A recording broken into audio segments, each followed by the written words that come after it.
Monsieur le maire, chers collègues, en vérité, ce n'est pas l'élu d'opposition qui s'exprime ici, mais quelqu'un qui a eu l'honneur de côtoyer Robert Poujade.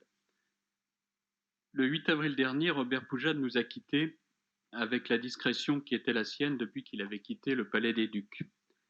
Sa disparition a suscité, malgré la crise sanitaire et le confinement, une vague d'émotions venue du plus profond de notre ville et venue du peuple dijonnais.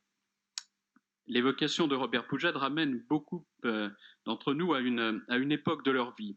Avec sa disparition, nous sommes tristes de voir un petit bout de cet ancien monde, avec ce qu'il portait de sincérité, de sens, s'en aller un peu plus. Robert Poujade a été un grand maire, un bâtisseur, soucieux d'équiper la ville et de préparer son passage à l'an 2000. Son livre Le passage du siècle est dédié aux fonctionnaires et aux agents de la ville pour qui il avait une authentique gratitude. Il l'a publié en 2007. C'est un ouvrage sans polémique, écrit avec beaucoup de hauteur, qui permet de revenir sur sa vision de notre ville et sur 3 décennies de réalisation. Dès lors, difficile de ne pas céder à la tentation de l'inventaire, même s'il est impossible d'être exhaustif.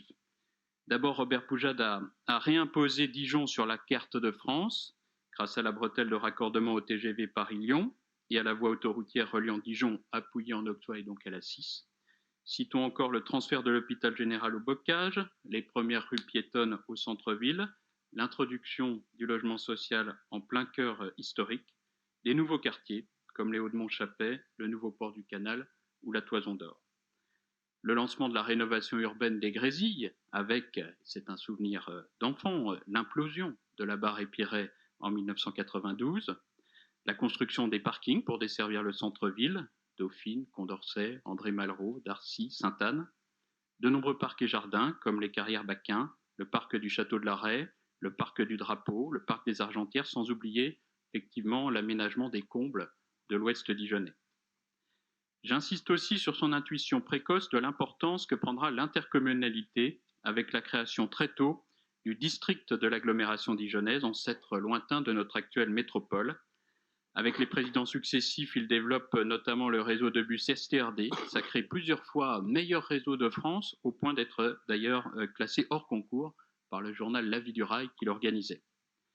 Citons enfin tous les équipements de proximité dans les différents quartiers de notre ville, dont aucun n'était oublié, les mairies annexes, l'ouverture de plusieurs écoles, notamment celle de la Fontaine-Douche, celle du Petit-Cîteaux, l'ouverture de nos 3 EHPAD municipaux, les Bégonias, les Marguerites et le foyer du port du Canal, des équipements sportifs de proximité, par exemple le gymnase Boivin et celui des Marmuseaux, le lycée Charles de Gaulle en lien avec Jean-François Bazin, autre personnalité politique locale récemment disparue, la bibliothèque du port du Canal, celle de Mansart, le théâtre des Feuillants, le théâtre de la Fontaine-Douche, la Vapeur, le nouveau palais des Congrès et bien évidemment l'auditorium, l'œuvre majeure de son dernier mandat. À cet égard, nous souscrivons, monsieur le maire, à votre proposition de voir l'auditorium porter demain le nom de Robert Poujade. Cette proposition a reçu l'aval de la famille, elle fait sens. Avec Robert Poujade, c'est aussi un homme politique, un homme d'État, une figure du gaullisme qui disparaît, président du Conseil général de la Côte d'Or, député de la Côte d'Or, secrétaire général de l'UNR, choisi à cette fonction car il était à la fois accepté par le général de Gaulle et par Georges Pompidou, fonction d'où il vécut les événements de 68 et qui lui a valu d'être en tête de la manifestation populaire pro-gaulliste du 30 mai 1968 sur les Champs-Élysées.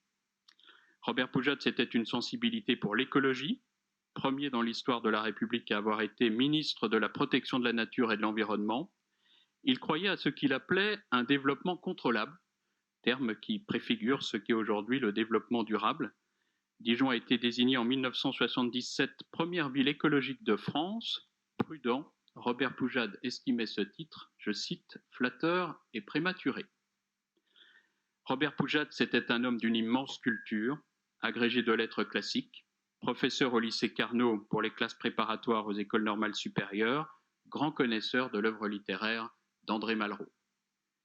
Robert Poujade, pour tous ceux qui l'ont côtoyé, c'était encore une écriture fine, noble, reconnaissable entre toutes, une voix belle, grave, qui portait l'autorité, un tempérament pudique, peu porté sur les familiarités. À vrai dire, je ne l'ai jamais entendu tutoyer personne, fait rare dans un monde politique qui adore le tutoiement. C'était probablement une protection et aussi une forme de respect pour ses interlocuteurs. Si son exigence nous poussait au travail et au progrès, je peux témoigner de l'estime sincère qu'il portait à ses équipes, y compris à ses plus jeunes collaborateurs. Mes chers collègues, Robert Poujade a été un grand maire de Dijon, le maire de tous les Dijonnais.